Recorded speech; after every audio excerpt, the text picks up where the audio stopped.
ઘોઘાગેટ ચોક ખાતે rotary club of Bhavnagar royal દ્વારા મતદાન જાગૃતિ અંગેનો પ્લેકાર્ડ અને પોસ્ટર દ્વારા મેસેજ આપવામાં આવ્યો હતો।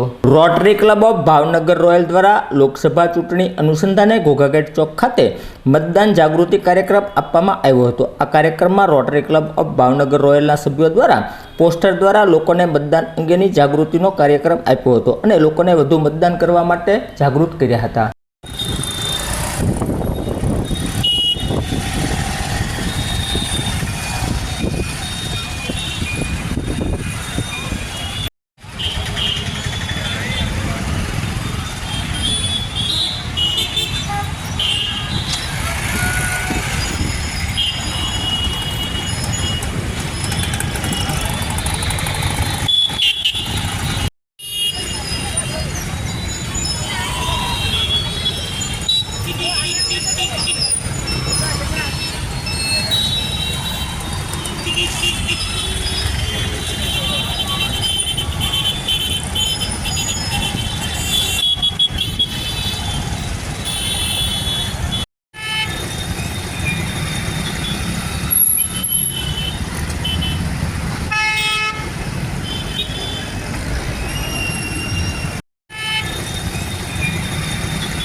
કાલે 100% આવશે।